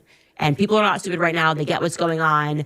And so I personally like the phase where they get arrogant. I like this phase where they start saying the things that they're saying. And like I said, I've seen it happen a great many times, and we are headed in that direction with the Epstein class. Two-Tone Tommy writes, there are two sets of cojones between Brigitte and Victor. There is one set of cojones between Candace and Victor ain't got it. I don't want cojones. Right. But I get what you're saying. At the point that you're making, Victor just registered to me as a bit unstable, emotionally unstable. Happy says he's working on it. I have no doubt that he probably did not have a peachy childhood. Actually, frankly, I liked his family. They reminded me a lot of my family. It's just Southern people, and like one side of my family at least. Southern people seemed like people that cared and had dignity and respect and a sense of honor about their ways, even if things were a bit crazy growing up. That's the vibe I got. Mandy writes, the urgency by our government to build these data centers, which drain our drinking water supply and strain our local grids, needs to be talked about. We talked about it last week. I think everybody is talking about it, and they should continue to talk about it. And within your community, when they are trying to do these sorts of things, you need to cause an uproar. There are more of us than them. Something Charlie always said to me. What is one thing that every single slave civilization since the beginning of time had in common with one another? And the answer is there were always more slaves than masters. So think about that. Zach Costello Show. Oh, I've watched some of your episodes. Zach Costello, hello. Zach writes, the timeline of Charlie to car, drive to hospital, surgeon, and Andrew Colbert finding out puts Victor Marx's Instagram post at exactly within the time frame that his closest inner circle was finding out. Someone informed him, in my opinion. I totally agree with you, Zach. That's the point we were making. It was right around the timeline when Erica finds out. It's actually a little bit before when Andrew Colbert finds out. So that signals to me that someone in the hospital, perhaps the security team or Erica, informed him that Charlie was gone. Just putting together the blue clues. I definitely don't think he was just wagering a guess. That doesn't register right to me. Or maybe he was a part of the Israel chat because, like I mentioned the other day, Pastor Jack Hibbs and that little orbit of TPUSA faith-adjacent people-ish were also among the first to say that Charlie had passed and that for some reason Israel knew first. I don't know why they knew first. Who knows why Israel knew first? Israel didn't do nothing. They've never done anything other than assassinate a sitting president of the United States. Abdallah Cab writes, Candace, what do you think about the shooting at the mosque in LA? It is the first time that I have seen mass shooters take their own life. Is it another attempt to place a wedge between Christian America and Muslims? I actually did not follow that story, so I'm a bit uneducated, but I will just say more broadly speaking, the attempt to pull Christians and Muslims apart and keep them warring with each other has become very evident. And I always speak about 9/11 and the intentional brainwashing that took place across my generation, making us every day never forget 9/11, stand up at 9 a.m. and 11 minutes every day. And for a moment of silence, that was what was going on at my high school, to drive this fear of Muslims, have us thinking that they were radical. And I think that now our generation is grown up and we have some different ideas and opinions about who could have been around 9/11, who benefited from those Middle Eastern wars, which subsequently took place. It certainly wasn't America, and it certainly wasn't Christians. I will leave it at that. James the Least writes, if I wanted to be governor of Colorado, I wouldn't go on one of the biggest podcasts in the country and say absolutely nothing about why I should be governor. On the other hand, if I had a lot of money to launder, what easier way to do that than to run for office? I think we have the worst options that people that are running. I don't know how Ed Gallerin is not just embarrassed to be alive, honestly, to not even run and to have everybody know what you are, effectively a prostitute, right? You're just a prostitute. You know that. You had no crowd. You had to have the camera zoomed in real close to your face so people couldn't see the no crowd that showed up, even to your victory party. Nobody was there. I just think we need to bring back culture of shame. And as a man, that should kill you. You should die from embarrassment automatically, right? Just like, as a man, I'm just going to pass away, testosterone deficiency or something. That's, if I was Ed Gallerin, that's what I would expect. But I guess we live in a different generation. People are pansies and people are like, money, yay. I'm just going to do what I can to get rich and vote how they tell me to vote. Yeah, you're a slave too, Ed. So you think you're one in the house. That's all that is. Sorry, guys, that was a little harsh. I am not being very nice today. I gotta chill. I have got to chill ASAP. New merch available on the website if you would like to support us and support people who are not bought and paid for. The easiest way to support our show is to head to CandaceOwens.com, buy some merch, buy yourself a mug. We don't know, but we know. And soon we're going to know. Yep, tons of stuff up there. And some great caps. Yeah, there you guys go. Just get up there. Just buy something. Just buy whatever it is that you want. And by the way, if you are watching right now, hit the like button on or subscribe button on YouTube. I just feel like we're flirting with 6 million. They don't want me to have 6 million. They don't want me to just earn 6 million. There's something about 6 million. It's the number that I can't have. So if you are watching this on YouTube, subscribe. Otherwise, we'll see you tomorrow for the Hunter Biden interview. Yay, be excited. I think it's going to definitely have a lot of people talking one way or the other. And beyond that, we won't see you until Tuesday because we are off for Memorial Day on Monday. So see you guys next week. It's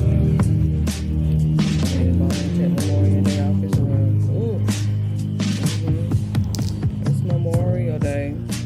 I'm off. I ain't gonna be here. The bank's closed. I already got my little was that them strawberry muffin from brownies from y'all? I'm gonna have walking around with them strawberry brownies. My lemon brownies went viral, so I had to make strawberry next. I have to adjust for YouTube Short, my love. I'm curious to know. You motherfuckers wouldn't even let me sleep until I made this one. So, Daddy's doing it. First, we're gonna take some dehydrated strawberries. You're gonna pulse them until you get a strawberry powder. And then you're gonna take a little bit of that out. You're gonna save that for some decoration. And then you're gonna add your sugar. And you're gonna make a pink powder. Pulsate all of it. Oh, it smells great. Have you ever made strawberry sugar? And if you have, how many spoonfuls did you eat? Not like I'm gonna do it. Into the bowl, you put your strawberry sugar, some softened melted butter. Get in there, motherfucker. Oh, look, we have a baker's best friend, vanilla extract. Just a bit. And then we're gonna take a beater and beat its ass. Next, we're gonna add our eggs and some lemon juice, and then we're gonna beat its ass again until it's smooth. Now we add our dry ingredients. Flour, baking soda or powder? Powder, not soda. And a little bit of kosher salt. And do you know what we do? Yes. Beat its ass again. Stand by. Now we're gonna scoop this batter into a lined and greased baking sheet, and then we let it go for 30 to 35 minutes. If this is not absolutely bang, I will never listen to you guys again, and I could promise you that one. You know, my goofy ass almost forgot to add the strawberries to the strawberry brownies. Now I gotta figure out how to fold these in. Okay, so you fold them in when you do that final mixing of the dry or whatever it is. I gotta do this now. What's wrong with me? What is going on in life? Folks, I eat food for a living. I don't make food for a living. Y'all force me into these endeavors. Okay, it's working out. Thank you, Big Beck Lord. That's actually kind of pretty. All right, this worked out. Okay, let's try this again. 35 minutes. And before they finish up in the oven, you're going to make a white chocolate glaze. You're gonna take a little bit of white chocolate, a dab of lemon juice, and you're gonna pulsate this in the microwave for about 20-second intervals until you get a glossy, smooth bit of sexiness. Then you're gonna take that last little bit of that pulverized strawberry, and you're gonna mix it in. Add a little salt if you want. I'm not doing that. And combined. Then we take our glaze and we spoon it all over from tip to taint, folks. Ooh, shit. Why did I touch that? Why did I touch that? Stupid. And we're gonna let this set for about 20 minutes before we slice and serve. This is the finished product here. Now, I promise you, if this is not one of the best damn things I've ever eaten, after all your harassment, I'm deactivating my account. I assure you. Get a cut in. Okay, it's looking good for you guys. All right, I'm sure you see the moisture, the decadence in here. All right, going in. God damn! God damn! Oh my! As Michael Cole would say. WWE. The different dimensions of strawberry, the fresh, pungent strawberry, that strawberry sugar, it just hits home in the nut and crispy, gooey. Look, man, I seen this on the algorithm yesterday. I saw it on the algorithm yesterday, and I was so caught up that I forgot to spin the block on it. Cause you know when you log in, you see, top 3 of the YouTube short. Let me let them. Strawberry glaze, then a crispy, creamy, white chocolate strawberry glaze. A white chocolate strawberry glaze? It's like a brownie, a strawberry shortcake, and sin all had a baby. A+, the perfect summer snack. Have a good ass day. My God. My lemon brownies went viral. Look, amazing. Oh, that I can't come from. Come on, where you up? Where you up? Oh, I wasn't trying to skip.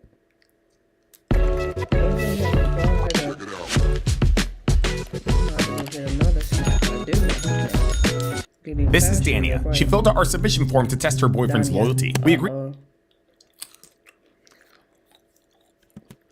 So we came up with a plan to help Dania find out if he would be willing to cheat. Why was it that you wanted to put your man to the test? So initially, it was actually for a few reasons. So one of the biggest ones being where he works currently. He's a security at a strip of bars here in.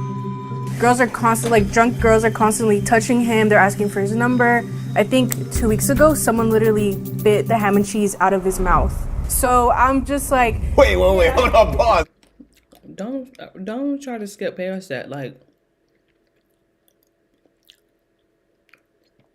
somebody literally bit the ham and cheese out of his mouth. And then she just tried to keep going like, no. What the hell? So he was eating a ham and cheese sandwich. yeah, she ripped it out of his mouth. Yeah. With her mouth or with her mouth. hand? With her mouth, yeah. He basically, he texted me, he's like, you will not believe what just happened. And then he told me like what happened. Oh, he told you? Yeah.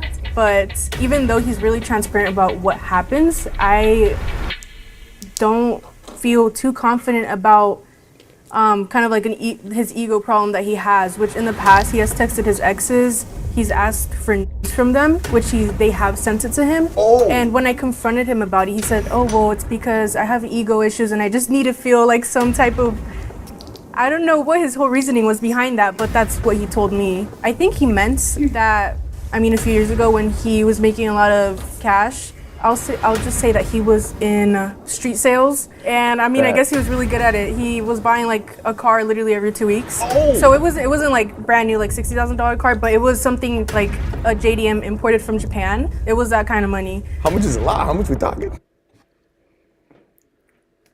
And so now,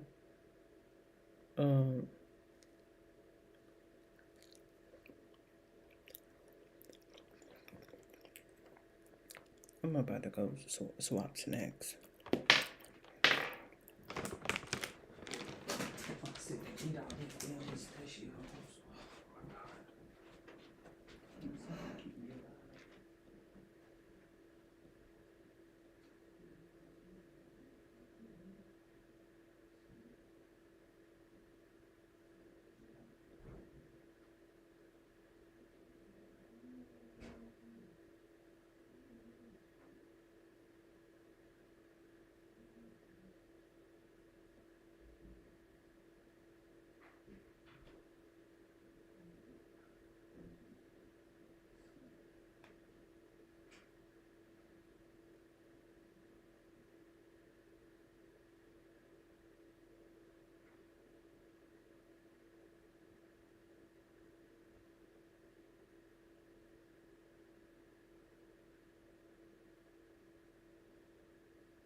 I think we know how this goes at this point.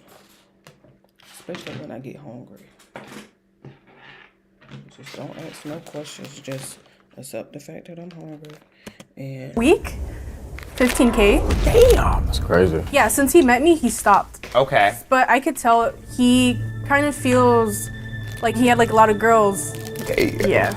Because I feel like he misses all that attention too. Right. So I don't know if I should excuse that or if I should understand where he's coming from, because that must be really hard having all this attention, all that money, and then for you to not have it anymore. It's kind of like you need something to make you feel like somebody again. So I don't know if he's doing all that with his exes to compensate for that feeling, or if he's doing anything now, or he would do anything now to compensate for that. But I honestly feel like that's why he's staying at his security job, because even though those things are happening to him and he's being transparent about it, he's not leaving because he likes the attention, probably. Damn, this man was making 15 grand a week. That's no joke. He was balling and having fun. But being in a relationship is no joke either. If he wants to be with Dania, he's got to be loyal and committed. Hopefully he can prove that he is today by turning down our decoy. Why does he know Yari's going to be our decoy? She's the one that you selected. What are your boundaries with Yari? How far can she take How you? far are you willing for me to take it? Or is there anything where you're like, okay, no, that crosses the line? Or I feel like as far as you need to go to get a reaction out of him. Okay. So I don't really have any boundaries, because with what already happened at his job, it's kind of like hard to say like I'm not comfortable with anything. But I don't know, I feel like it's all up to him to see how far he would take it too. What is it that you're trying to get out of this? Like, it seems like you already know that he struggles with his ego, that he's battling this lust maybe, and like the lack of attention. So like, what is it that you hope to gain out of this? I hope that he's capable of restraining himself now, that even though he misses that lifestyle, he knows that he doesn't need it. But realistically, he would probably flirt back. Just hearing that, you would think, oh, this guy's for sure failing. I think Danny would disagree though. On a scale of 1 to 10, 10 being super confident, how confident are you that he's gonna pass? 7. A 7, okay. 7. That's better than 50%. Danny is giving her man a 70% chance of passing. I hope he does. Anything can happen. I mean, I'm hoping that he passes, but I feel like it's a far stretch. She's not correcting him, and I'm just mad about that. Like you need to be on him, because he's obviously. For a female to be so close to like my significant other's lips, I would definitely trip out. I think she's crazy about him too. I think that's what it is. Yeah. You know, but again, everyone has different structures of their relationship, so we don't know what they're talking about closed doors. So what would you consider a fail? Probably. The power to save lives is within you. Donate plasma and get paid for your time.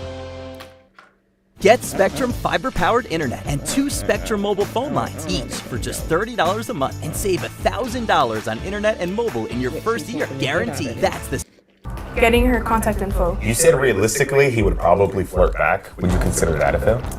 50-50. Okay. Only because I feel like it's kind of natural to flirt back, just to not make it a little uncomfortable. I mean, I do that too sometimes. I'm just kidding. I'm just kidding. He's gonna test you. Yeah, as long as he's not being very intentional with his words, like, oh yeah, I think you're really cool, can I get your Instagram or something like that, I feel like that's a fail. But if he's just being like, oh, you're really pretty, I don't have an issue. Okay. Yeah. Hey, everybody's got different boundaries in their relationship, and having your partner respect your boundaries shouldn't be difficult. You know what else shouldn't be difficult? Finding a good doctor. But for some reason, booking a doctor's appointment always feels way more stressful than it needs to be. You gotta call around to figure out who even takes your insurance, deal with being on hold forever, and half the time, the next appointment isn't even available for months. And that's why I use ZocDoc, the sponsor of today's video. ZocDoc is a free website that makes finding and booking a doctor way easier. Instead of calling around office to office, you can search and compare highly rated, local, in-network doctors all in one place. They've got more than 150,000 providers across 200 specialties nationwide. So whether you need a primary doctor, dermatologist, dentist, or something else, it's super easy to find somebody that fits what you need. All you have to do is filter by specialty or what you need help with. You can read reviews from real patients and choose the provider that feels right for you. And honestly, one of the best parts is that you can actually see real appointment openings, which means no phone tags, no waiting for somebody to call you back. You literally just pick a time that works for you and you book it right there. Appointments also happen fast, usually within 24 to 72 hours of booking, and sometimes you can even score same day appointments. Plus, the whole thing is free to use. So if you don't want to deal with the old hassle of finding a good doctor, click the link in the description below, scan the QR code that you see on the screen, or head to ZocDoc.com/UD to get started today. Thank you, ZocDoc, for sponsoring this video. How into your relationship were you guys when he got from his ex? Oh shoot, I think. See how I just said that, and then we came back from commercial break and he said the same thing? Ma'am. Please, honey. It was 2 years in. 2 years Yeah. And he's still asking for news from his ex? Girl, you playing with my time today. You are playing with my time. I gotta get up and take somebody to the dentist appointment in the morning, and she want me to sit here and have her do this doggone loyalty test.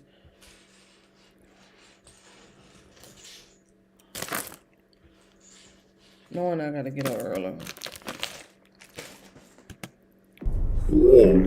So you decided to stay with him, try to work things out. My cousin, she pretty much was like, Danya, you're so stupid. But I mean, to be fair, she is not the forgiving and emotional type. She's like, you do something wrong, like I'm gonna leave. She's cutthroat about things. Yeah, I'm very understanding, but I did let him know that was really wrong. Yeah. And that he shouldn't be doing that. If he got next today, would you break up with him? For sure. Yeah. Yeah. He's actually been really good about setting boundaries with other people. I know one of his exes actually hit him up like 2 months ago. He was like, he texted her back, he's like, nope, and then blocked. Okay. Yeah, so I guess that's progress. That's really good progress. Hey, some people really do deserve a second chance because they can really change. And it sounds like this man is proving himself. Dania seems to really love him, so I hope he passes and makes even more progress. Now, he would be here in the next half hour, so we move and park Dania's car a couple blocks down, double check our equipment, and eventually get into our positions. I'm so scared. I'm scared that everything's gonna end like here today between us. We came a very long way, and it would suck for it to all like go to waste. After waiting for some time, I'm glad you're preparing yourself, my love. they eventually notice a car stopped in front of the house. Yeah, that's it. Danny's boyfriend had arrived, and after a couple minutes of just sitting there, he eventually gives her a call, exactly like Danny told him to do once he arrived. Hello? Can you tell her?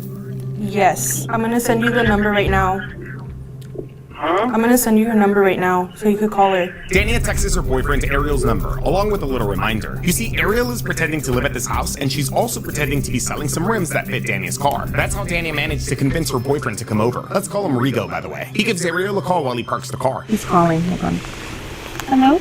You see, both Rigo and Dania are big car people. According to Dania, they're always searching up places like Facebook Marketplace or OfferUp to look for good deals on car parts to fix up their cars. Perfect. I will be right outside. Just give me a moment. Rigo was under the impression that Dania came across Ariel's listing, and since it was a good deal for the rims, she moved fast to buy them. We made a whole listing and back and forth messages between Dania and Ariel that Dania could show him if he got suspicious. Anyways, Ariel wanted to get rid of the rims today, but Dania had to work, so she couldn't come. Instead, she asked Rigo to come. Green flag that he was down. Ariel just had to get him inside now. To help her out, we had Dania send Rigo that reminder text. Rigo steps out of the car to inspect the rims and make sure they actually fit Dania's Miata. Another green flag he was willing to help. Hi, I'm Ariel. You're Danya's boyfriend, right? You're Danya's boyfriend, right? Yeah. Nice to meet you. Go ahead and follow me inside. I have the rims actually inside. And that was it. Ariel did it. Rigo doesn't hesitate to come inside. It's not a bad thing. I just thought she would have to convince him more. Because, you know, stranger danger. Then again, he does do security. He probably already assessed everything and put his guard down. I mean, it's a nice house with nice cars out front, but plus, bro's at least 6'3". Pretty sure he can hold his own against Ariel if she was trying to kidnap him. Go ahead and come in. And then I have them right outside. That way you can go ahead and look at them. I just couldn't bring them out because they're really heavy. Ariel takes Rigo through the house, past our decoy, and into the backyard. So these are the rims that Danya purchased for her Miata. Feel free to take a look at them, open anything if you'd like, up to you. We also have the BBS badges right in here too. But everything is literally brand new. Yeah, but feel free to open them if you'd like, up to you. Rigo begins inspecting the rims, and if you guys count closely, there's only 3. That, of course, is on purpose. You see, getting Rigo here and inside is one thing. Keeping him here is another. And then we are waiting on one more. My cousin is on the way right now. He's like literally down the block, like 10 minutes. He just texted me. He's gonna bring them right now. Yeah, he just... Ariel explains to Rigo that her cousin was supposedly trying to help her sell the rims, so earlier that week, he ended up taking one of them to show a potential buyer. Go ahead, take a look. I know Danya also wanted the hardtop. Ariel's cousin is supposedly on the way here, though, so it shouldn't be a long wait. Hopefully this man is willing to hang around. I mean, all we need is 20 minutes for Yari to make her move. But if you like while we wait, you can take a look at these, or actually let's go inside just because it's really windy out. It's kind of cold. I thought Ariel was gonna let him check out the rims for a minute, but instead she takes him to the living room. That was the next step of our plan, but hopefully she didn't do it too quick. We can't let him think something's up. He does security, so he's got situational awareness. Go ahead and take a seat. That's my friend, and then that's Julio, my boyfriend. Yeah, but go ahead, take a seat if you'd like. Just sit down. I don't mind. Go ahead. He's chilling. He's gonna chill. He's chilling. I think he's still trying to scope out the area. Where are you coming out from?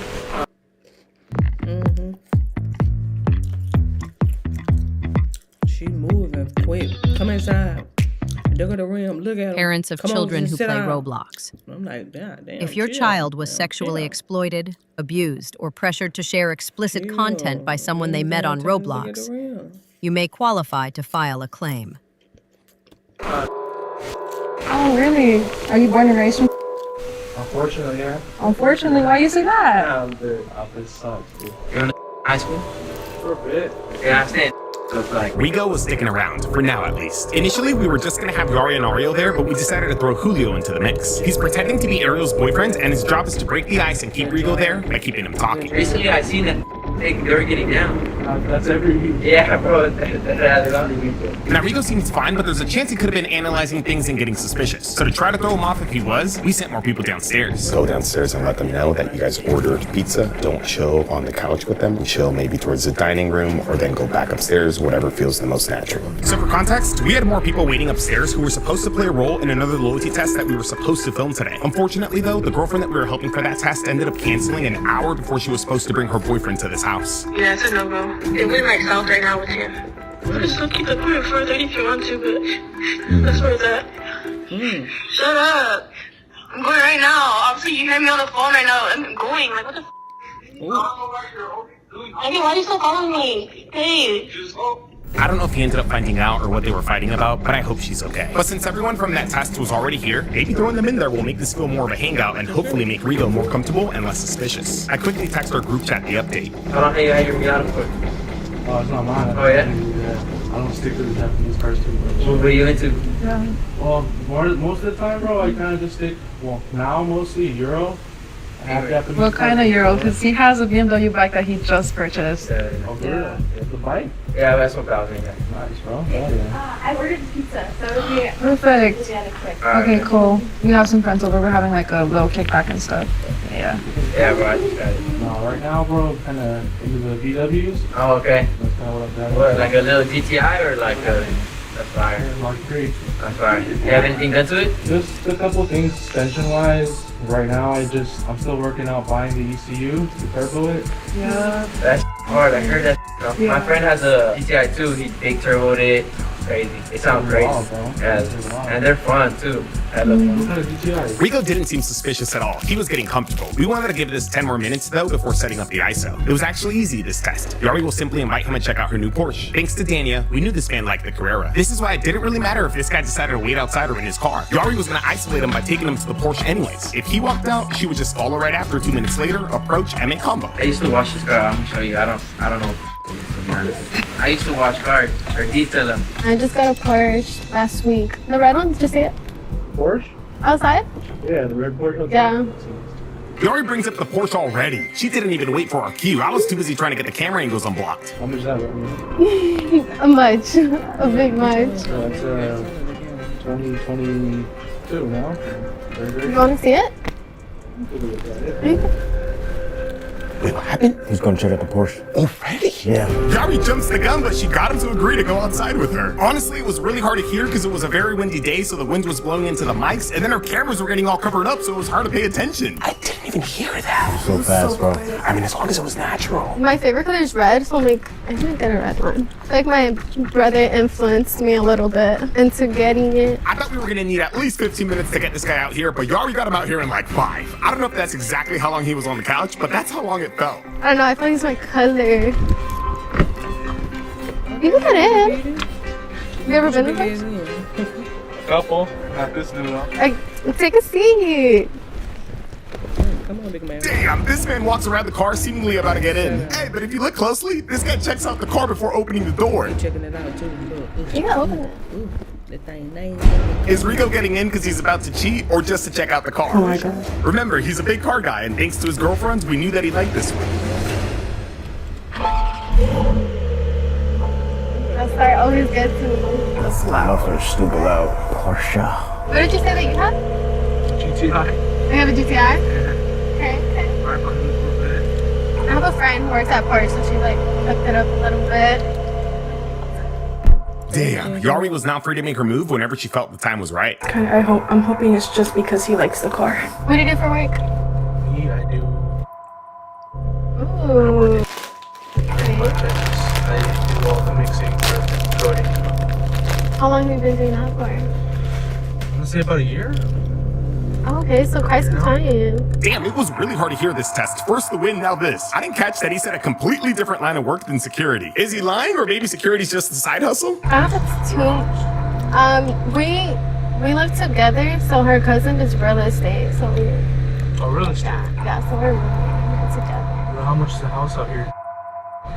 Honestly, like pretty pricey. Especially, well, it's pretty pricey because like we got a pool and everything. But I do like the area. That's what I could say. Like the area, it's really calm and super like chill. Is it too much if I ask you to take pictures of me? No, I got you. Yeah. Okay. Yeah. Just since I haven't posted it on Instagram. All right, hear me out. This is not a red flag unless he starts complimenting her. So far, this man seems like a good, helpful person. Here to pick up rims for his girl and now taking photos of another girl. Well, then pizza's coming soon. Should be here by 3:30. You can stay if you want to like grab a bite. I know you said you live close, but. I might take you up on that. Okay. But like you gotta tell me how to pose, cause like. Ooh, okay. Now poses I can't do. I'm not that good with. Okay, but you got. Come on. You can take one. I got you. Damn, so apparently Rigo's down to stay for some pizza. Hey, maybe he hasn't eaten all day. Shopify is a platform that helps entrepreneurs get started down the path they want. Sometimes starting a business can be scary. I feel like I lost a little piece of my soul. Like getting covered in spiders or being... You said let's see some Did he teeth? just say that's tea? See some teeth, yeah. Are they good? Like I hope so. Okay, wait, let's talk about other moves. Of course, now we got an airplane overhead making it hard to hear again. I don't know what's up with all this background noise. How do you think he's doing so far? I hope he's just being nice, but I think he's doing pretty good. Can you take a video? Like, is that too much? Maybe like me walking towards. I'm like gonna have to. If these are good, I'm gonna have to get your number. But how you use my camera guy? I don't even model, but okay. Maybe like record and then like I'll like go into the car. Hey, honestly, he hasn't really done anything bad. A photographer would probably charge Yari an arm and a leg for this. He's doing it for free. What a good guy. How does that look? Let's see. You don't need about Okay. I mean, yeah. You just look good. Dang. I don't know if that was Yari trying to fish for a compliment, but he stays silent. Do you want to take a pic? Me, no. Are you sure? Why not? I can't take a picture with the car that ain't mine. Oh. It doesn't matter. I could take it out for a spin one of these days. Might take you up on it. He said I might take you up on that. Did you hear that? Yes. You're not opposed? You drive fast? I do. I have road rage, but I'm a really good driver. I believe you. I can't go with you if you drive slow. Oh, damn. Was that supposed to be a pickup line? Right. No. I'm starting to feel really iffy now. Okay, yeah. No, I don't drive slow. You honestly took some pretty good pics. Here we go. Ooh, I really like this one. I mean, it's probably hard for you to take a bad picture. Ooh. Compliment. No, he gave in. Resist, Rigo, resist. Do you want to go for a drive? We can go like around the block. I don't mind. Okay, yeah, hop in. Rigo continues. It will be kind of hard for you to take any bad pictures.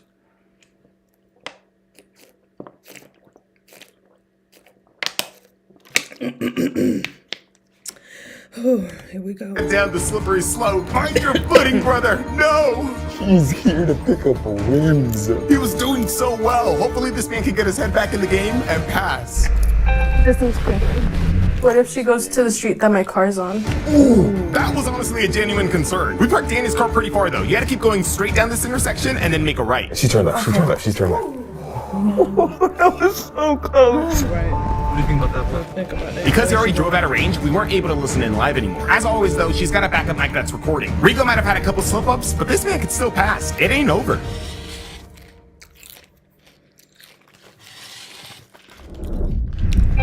What, you'll go up to the canyons to drive or Yeah. stick to the highway? No, the canyons. Yari takes Rigo on a ride, and remember, we can't hear any of this. One of them's got their seatbelt off or door open though. Driving away with a stranger is crazy. I'm not even gonna lie. I'm feeling a lot less confident than I was. Yeah. I'm feeling a lot more iffy. Iffy in what way? Like, I feel like it's not regular flirting anymore. He's like straight up like interested. Personally, I think that him complimenting is just like human nature. What about driving off with him in the car? I mean, it's like he likes cars, so like yeah, going for the drive, for a casual drive. I wouldn't say he's failed yet. If he gets her number or if he straight up asks her out on a date, then that would be like a flat out fail. I was up at Big Bear yesterday.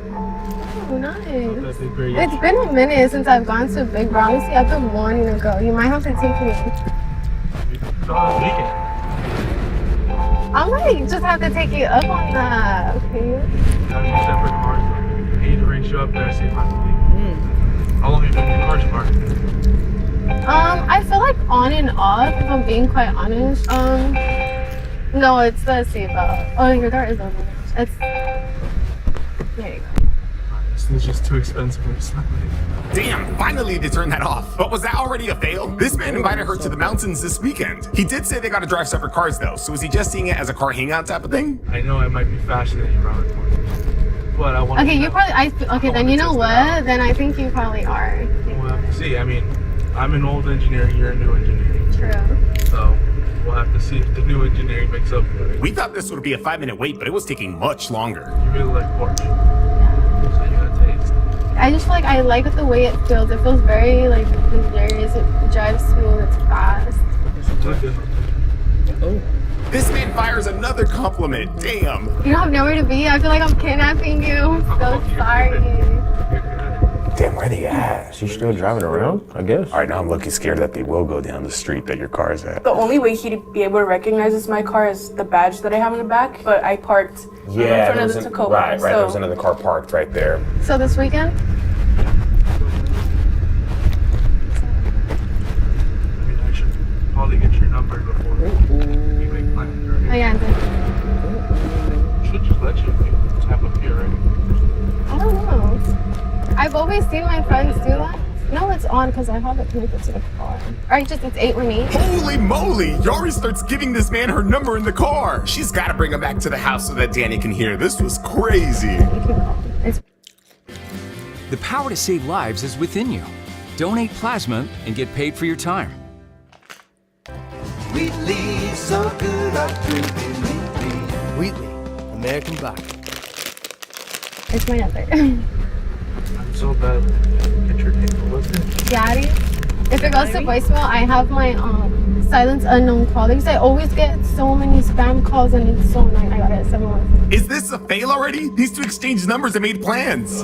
It's been a minute. It has been a minute. Where are they? I kind of have a feeling she might have backed in another, house that's similar. We were blowing up Yari's phone, calling her just to make sure everything was good. The wait got so ridiculous that I grew concerned she got into an accident or something. We sent some people outside to see if they saw her down the street. I think her phone died and she lost the address, but she doesn't want to ask him where's the address. The pizza got here before they got here. Damn. Right. Nah, she knows what house it is because she sees the Corvette out front. That's what I thought. Situational awareness. So Is she even aware? Jeez, come on, bro.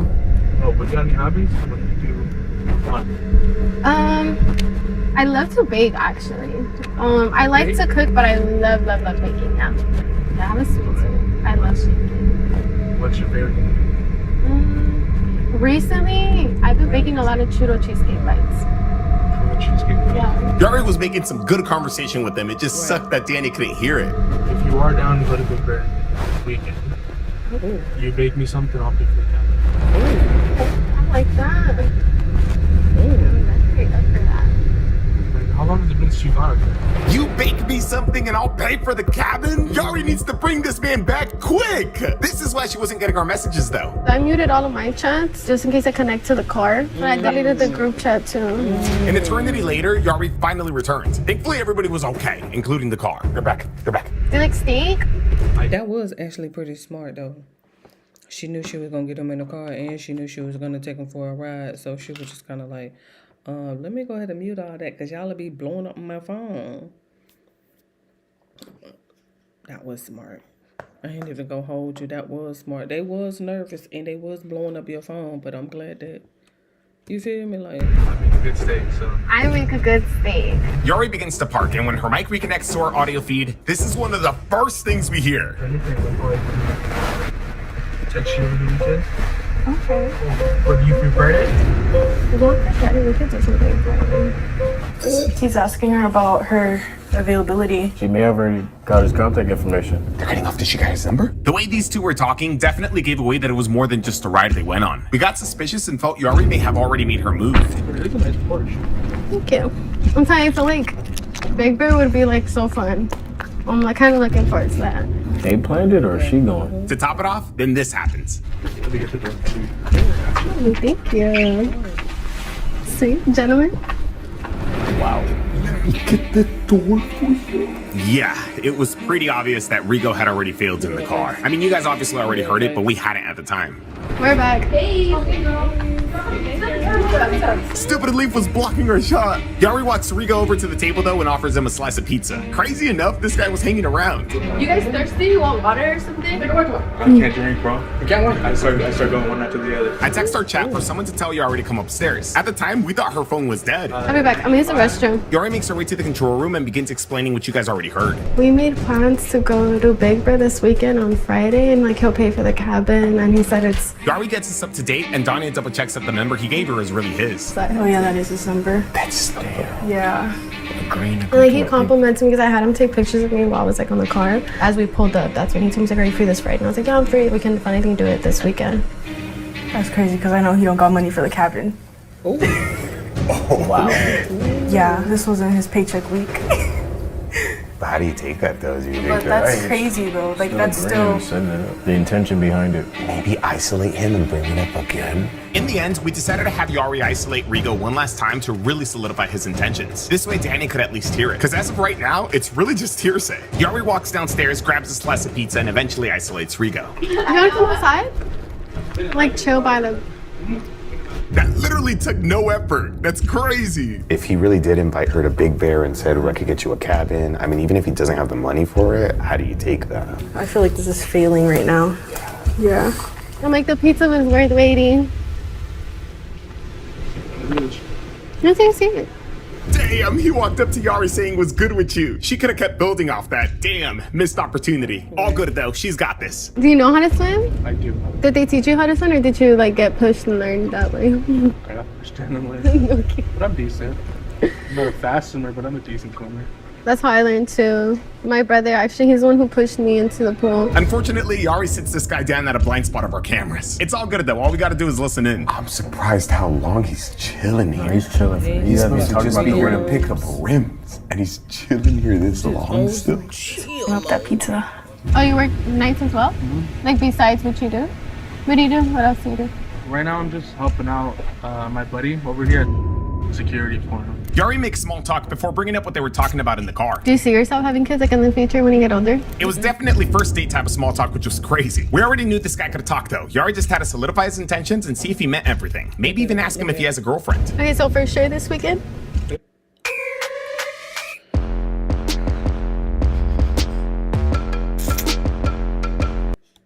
Yeah.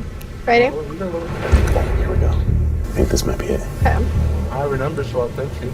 Oh, you can always do something else. You said you like steak. I like steak too. Like, I love steak. You might have heard of it? The 2100 Oceanfront banger? Yeah. Okay. The big fancy one with the ballet. Yeah. I've heard of it, but never been there. You haven't been there? No, I haven't been there. I'll take you. Oh my god, I'm missing out. I'll take you. Damn, that was pretty clear as day. I mean, I think you look good. I might as well take you somewhere nice, you know? Oh, thank you. Yeah, that'd be fun. And your car will fit right at that parking lot.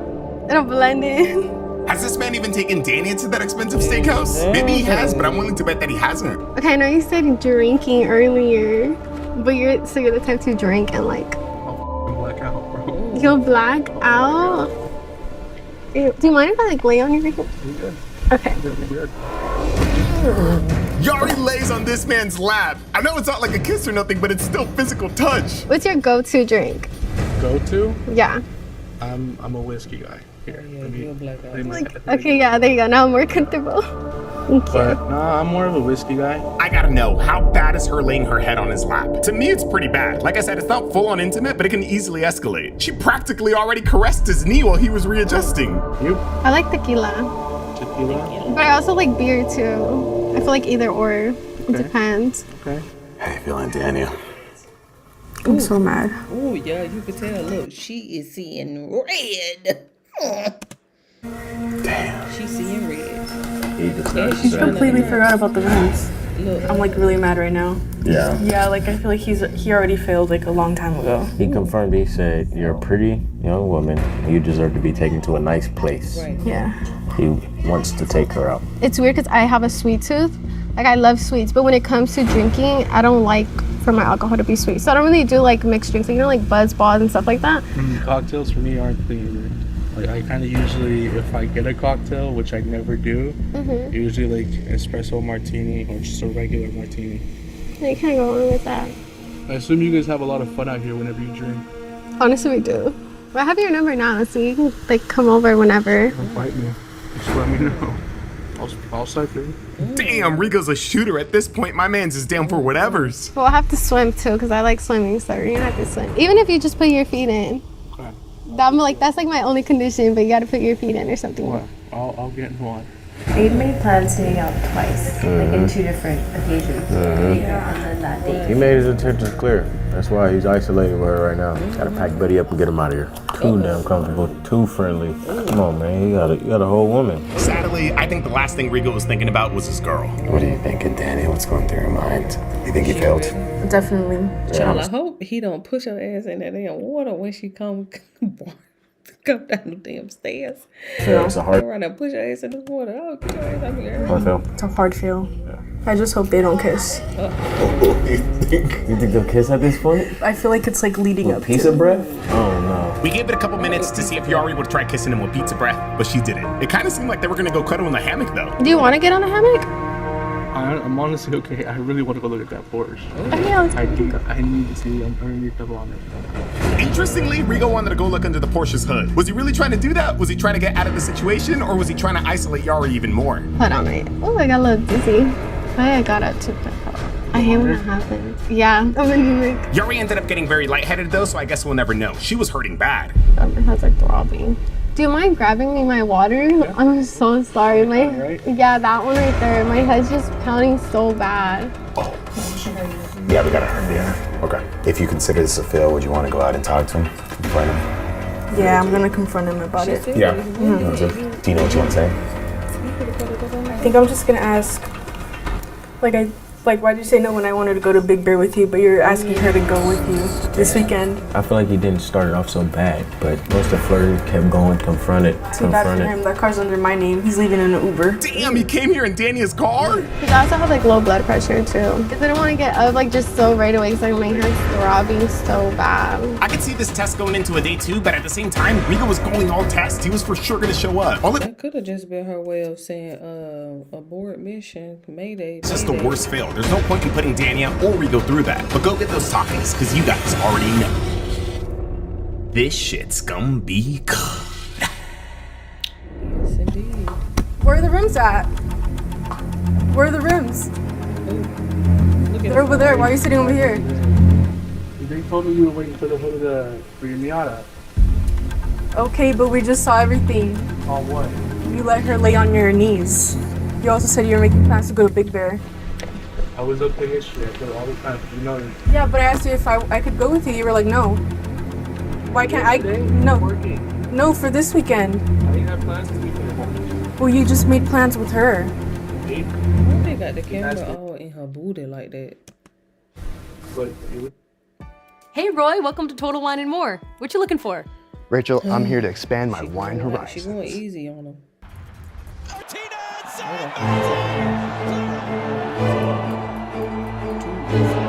The wheels are over there. Okay, it's been like an hour. Why aren't they in your car yet? Because they told me that you're waiting for the hardtop of your car. I just don't know, like, why are you making plans on the weekend knowing you got work on the weekend? No, I would work on the weekend. I think you can work. In this year, all the time. What's your problem? Whatever. What's up with this? So this entire thing was just a loyalty test to see if you would stay loyal to her or not. She basically had her doubts and she wanted to place you to a test. So she was upstairs the entire time, watching and listening into everything. So she heard you when you pulled up. She saw you come inside. She saw you drive off with Yari in the car, and she heard the conversation that you had out here with her. I yeah. don't know what car you're planning to go to Big Bear with. It's under my name. I'm taking it away. Alright, whatever. Do you mean any of it? Like planning on going on a date with her, or? Not really, to be honest with you. I'm just trying to be nice, bro. Like, I got other to do. I'm here just to pick up her wheels. Yeah. You don't think it was just a little bit wrong entertaining the combo with her a little bit? I mean, she's a pretty being in a girl, relationship? bro. I think I'd be kind of like her. That's understandable, but you're in a relationship, bro. I'm not getting touchy though. I get it, bro. I'm not getting touchy. I called her pretty once or twice, but you know. If she was in the situation, would you be okay with her flirting with a guy and going out and doing all everything? Probably, bro. I'm pretty sure she's done it before. Oh, damn! I was honestly not expecting this man to flip it. I've never done it before. Usually when I'm picking something up, I just wait for it. I just pick it up and leave. Text the otherwise, bro. What text? Text the otherwise. What text? You know what I'm talking about. I don't know what you're talking about. What text? You know what I'm talking about. What text? Plain stupid. You think I'm talking to other guys? I'm talking to your ex. I'm not talking to my ex. You're not good at hiding. Which ex? You're not good at hiding. I don't know. I haven't been talking to my ex. Wait, she's been talking to her ex? She won't tell you that. Yeah, texts come through all the time. Like AT&T. She has Metro. Wait, Come. how'd you know that? You just saw her phone, or did you go through it one time? I just assume AT&T don't text you what you're doing. You know? Dania, no. No. Have you been talking to your ex, Dania? Okay, but I haven't been flirting with my ex though.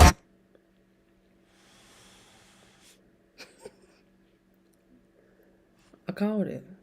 Didn't I call it earlier? I'm like, let's just see how this gonna end because no ma'am. How the hell you got AT&T saved but you with Metro? He said, I know damn well AT&T don't tell you tell me what you do.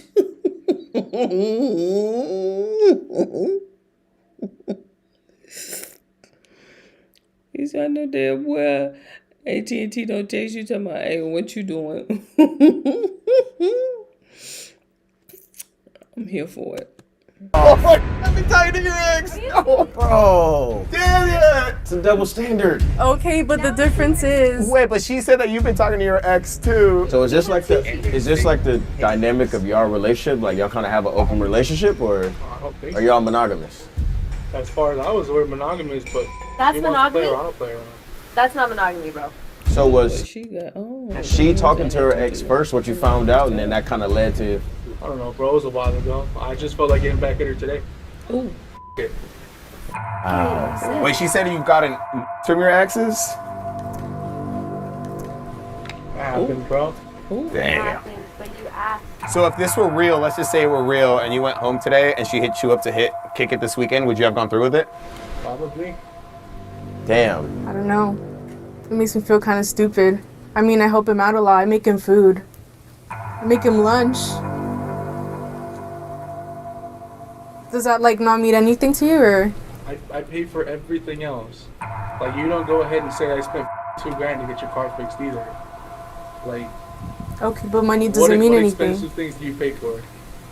Money doesn't mean anything though. No money you don't eat either. Okay, Like, but you know you don't make enough to tell me like, come on. that doesn't give you like the reason to go talking to other girls though, because you know you did it first. I only did it as retaliation. Wait.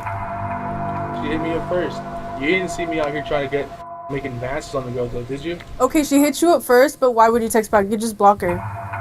Like, that's not your friend, that's not like your homie, that's someone you Like, and you're ending off on texting her bad while you're in a terms with people, I relationship. could talk to people afterwards. It doesn't have No, to you be- can't. You could talk to them like a normal person. You can't be like, hey, can you send me it's like blah blah blah, like I miss you, can you call? Like, that's not normal. Alright. I'm gonna do you the favor, let you leave with your car, but when I get home, I'm taking that back.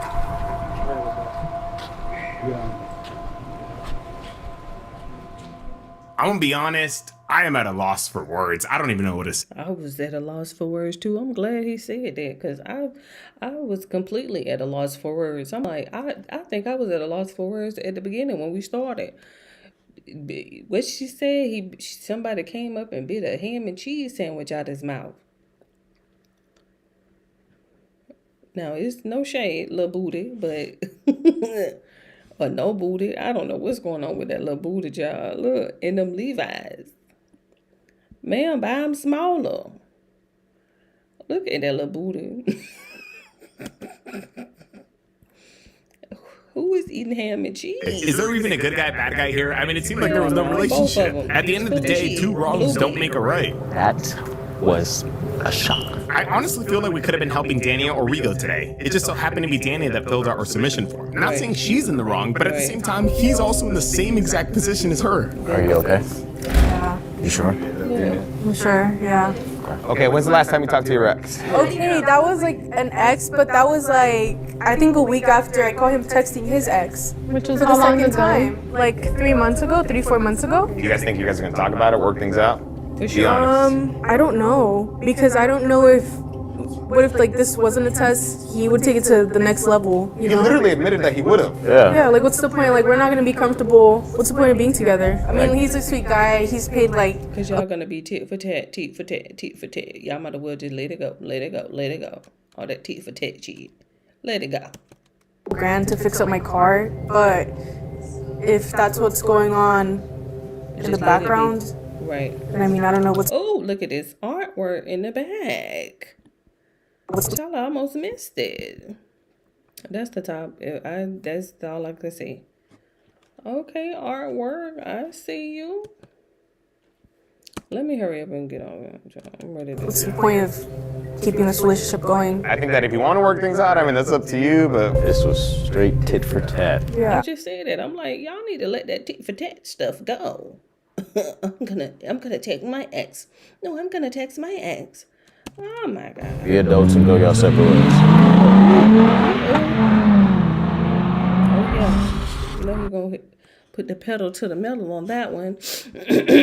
Remember, I have to take somebody to the dentist in the morning. So in the meantime, in between time.